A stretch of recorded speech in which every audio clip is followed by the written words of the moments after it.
So a few weeks back, I got a notification in my Apple Wallet app that it was time to replace my old Apple Card for a new one because it was a little outdated and I believe the chip inside of the card was updated from a hardware standpoint. So lo and behold, in the mail, we did get the packaging for the Apple Card, and I've been using the Apple Card for 5 years. So I thought this was a perfect opportunity to give you guys my overall review of the Apple Card, how I use it, what benefits it has, if it's worth getting or not, and give you guys my overall thoughts of 5 years of being an Apple Card user. Let's get into it. So as you can see, we do have the Apple Card in some nondescript packaging, and it does still have the Apple aesthetic when it comes to unboxing it. So you do have this little kind of pull tab that you would have with any other one of Apple's products. And as I unbox it, I do want to talk about my anecdotal review or how I've used the Apple Card, because again, I got this card when it released, or a few months after release back in 2019, and it's crazy to think that I've had this Apple Card or a variation of an Apple Card for that long. And as you can see, it does come in a little bit of packaging. Let's open up this before, because this looks new to me. And then what this is an envelope to actually return your Apple Card in. You can see that on the front, it does have a prepaid kind of stamp to send it in. So if you do have one and you order a replacement card for whatever reason, they might ask you to send one back unless you actually lost the physical card itself. But we'll put that off to the side, and you can see very easy to do that. And then this is the packaging of the Apple Card. So again, very Apple-like, very white on the front, white on the back. It just flips open, and then voila, you have your Apple Card right there. And of course, we have to do the little titanium drop, because these Apple Cards, that's what their claim to fame was in the beginning. It was the actual form factor and how the Apple Card was made out of titanium. And you can see that honestly, I have a bunch of different credit cards, and even those metal cards from American Express and Chase, and this one by far still has the most satisfying thump when hitting anything hard. But again, part of the reason why I love the Apple Card is just a seamless integration when it comes to using it with your iOS device. As you can see here, it just says hold your iPhone here to activate the card, and that's going to send you through the process of actually activating your Apple Card. But I do want to give you an overall rundown on whether or not I recommend this card, because I did use this Apple Card a lot in the beginning, probably the first year and a half of me having it, and then I actually stopped using it because I wanted to go into the miles and points game, but that's a whole different category of spend and things like that. I basically used Chase and American Express cards to be able to subsidize a lot of my travel with miles and points.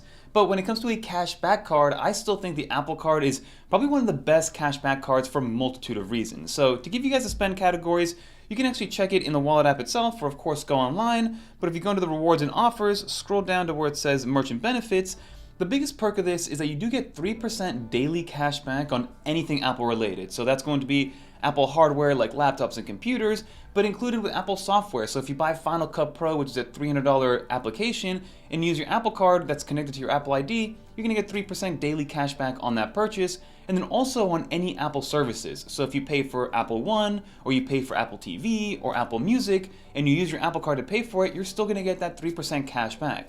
And then also when it comes to Apple products and purchasing at an Apple retail store, you do have the ability to then finance whatever hardware product you're purchasing depending on the price. On the cheaper end of the products, if you want to finance something like AirPods Pro, they'll give you 6 months of interest-free payment, so you have 6 months to pay off the Apple Card with no interest. Then you have some other ones which are going to be a year long, so some of the bigger hardware products. And then finally, if you do buy an iPhone directly from Apple, they'll let you finance that over 24 months with 0 interest involved, which I think is a great little perk, especially if you don't want to finance it through your carrier, because they sometimes add fees and they make you sign and commit to a 2-year contract and things like that. So I purchase all my iPhones and all my Apple hardware with my Apple Card through an Apple store. So you're probably saying to yourself, Fernando, why would this be considered such a great cashback card overall if you're really only getting the perks and benefits purchasing Apple products?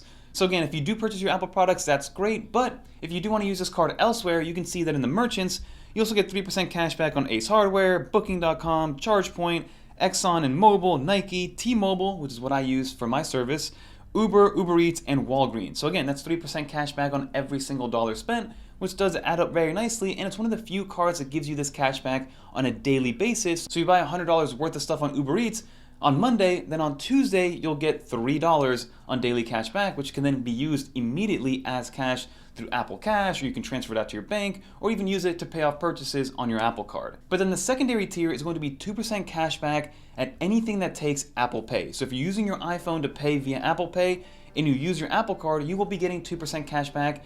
And now here in the US, we're now at up to 90% of all merchants accepting Apple Pay, which is something that could not be said back in 2019. In 2019, it was a little bit more skewed because I believe only about 50% of merchants used Apple Pay or some sort of contactless payment, but now that we're at about 90%, this makes it a lot more justifiable as being a catch-all card. So if you go to any Target or a Michael's, or if you go to a restaurant and they take Apple Pay, or if you any sort of miscellaneous purchase, as long as they take Apple Pay, and that includes Apple Pay taken online and online retailers, which is something that people forget about, you'll get 2% daily cash back.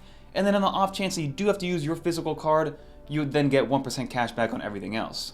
And I don't want to do a whole review on the Apple Wallet app because I do have one of those and maybe we'll revamp it, but I do want to give you some other cool benefits that you get for being an Apple Card member. So one of the perks that you do get is the ability to have a high yield savings account. Apple introduced this about 18 months ago, and you can see here by my Apple Card, you can access this by tapping on the savings account, and it is a high yield savings account giving you 3.9% APY as of recording this video. It was higher a few months back. I believe it got as high as 4.4%. So it really depends on the time of year, and this does fluctuate from month to month, but as of right now it is 3.9%, and again you get that every single month. So you can see that I was paid almost $1 just by having some money in there. And the way that I accumulate this money is basically with my daily cash back. So whenever I do pay for my services or pay for an Apple product, the daily cash back that I get from those purchases goes directly into the savings account. And this is kind of like an ultimate emergency account. If for some reason I ever need money, I know that I have, again, $400 and something on here. It's at least gaining some sort of interest over time and not just kind of sitting there in some random savings account. So that's why I keep this money in here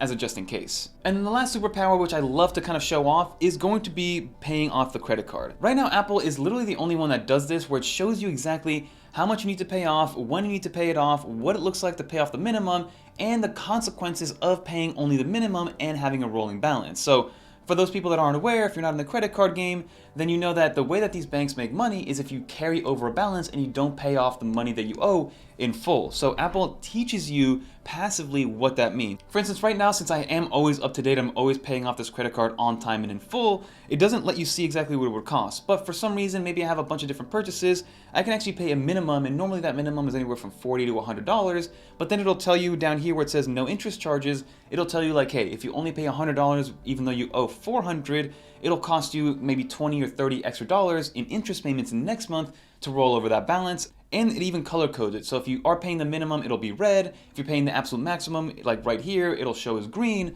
So overall, I do like this as a passive way to educate people on what it means to carry a balance and what it means to pay interest on these credit cards, because again, that is how these credit card companies make money off of you, which is by making you roll them over, letting you pay the minimum payment, and then over time accumulate and accrue interest, which makes it almost impossible to get out of. So would I recommend the Apple Card to anybody? So I would recommend the Apple Card to those people that are kind of new to the credit card game, because it is a zero-fee card, there's no transaction fees, you can use it overseas because there's no foreign transaction fees either, no late fees, no overdue fees. So it's very easy to manage. Also, the fact that it's built into iOS and the kind of UI that you get out of here is unmatched across the entire credit card game. There's nothing better than the UI and the user experience of being able to use your Apple Card through the wallet application, and like I said, it's completely unmatched. And it also kind of teaches you A, how to use a credit card, B, how to pay it off, and then also what it's like to earn cash back in certain categories so you can learn to maximize every dollar spent moving forward, which is something that I love to do and geek out about, being able to maximize every single dollar spent, which in turn eventually led me to the travel, miles, and points game. So let me know in the comment down below, are you an Apple Card user? Do you have one? Or do you use it on a frequent basis? If you do have one, how do you use it? Or do you not have one right now and you are looking to get into one because let's say you have an Apple purchase coming up and you want to do maybe a 12-month interest-free, which is how I think Apple gets a lot of people in store. It's like, hey, do you want to buy this $1,200 MacBook? If you apply for a credit card and get approved, you only have to pay the taxes and fees today and then pay $100 every single month moving forward until it's totally paid off, which depending on who you are could be beneficial. But like I said, that'll do it. If you made it to the end, leave a little dolphin in the comments down below so I know you made it to the end, and let me know what your overall thoughts on the Apple Card are. If you want to watch more videos like this one, definitely check out one of these videos right here. And until next time, I'm Fernando, and I'm out of here, everybody. Peace.